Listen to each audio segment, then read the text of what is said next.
Calcium சத்து நிறைந்தது, இடுப்பு கை கால் வலிக்கெல்லாம் நல்லது. அது எப்படி செய்வதுன்னு பார்ப்போமா? ஃபஸ்ட்டு பிரண்டையை நார் எடுத்துக்கணும். நல்லா இந்த சைடு இவ்வளவு எடுத்தா போதும். இந்த மாதிரி சின்ன சின்னமாக எடுத்து போட்டுக்கணும். நார் எடுத்து பிரண்டையை க்ளீன் பண்ணி வச்சுக்கணும். இதை நம்ம 4 பொருள்கள் சேர்த்து துவையல் அரைக்கிறது எப்படின்னு பார்ப்போமா? சுத்தம் பண்ண பிரண்டை 1 கப், வரமிளகாய் 6, தேங்காய் பூ 2 ஸ்பூன், உளுந்து 2 ஸ்பூன், தேவையான அளவு உப்பு, புளி. பிரண்டையை தண்ணீரில் கழுவி வதக்கி எடுத்துக்கொள்ளவும். அடுப்பில் ஒரு இரும்பு கடாயை வைத்து 1 ஸ்பூன் நல்லெண்ணெய் ஊற்றி முதலில் உளுந்தை வறுத்து கொள்ளவும்.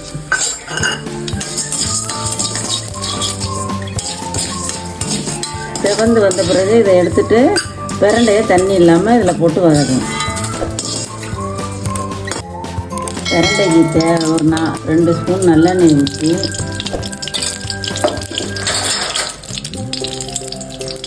கழுவிய பிரண்டையை கையால் எடுத்தோம்னா அரிக்கும். அதனால் ஓட்டை அரிக்கிறண்டியால் எடுத்து அதை போட்டு வதக்கணும்.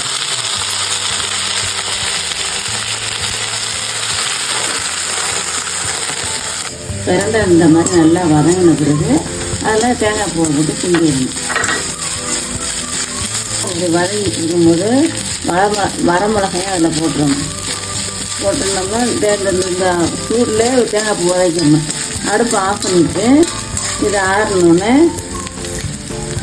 வதங்கி ஆறின பிறகு புளியை கொஞ்சம் தண்ணியில் ஊற வச்சுக்கணும். புளியையும் உளுந்து உப்பெல்லாம் போட்டு அரைச்சிட்டு எடுத்துக்கலாம்.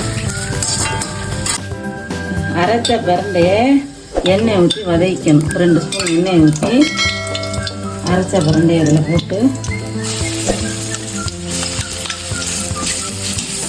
வதக்கி சுவையான பிரண்டை துவையல் ரெடி. சுவையான பிரண்டை துவையல் ரெடி. நல்லா பசி எடுக்கும். சாப்பிட்டா எலும்புகளுக்கு நல்லது. சாப்பிடலாம் வாங்க.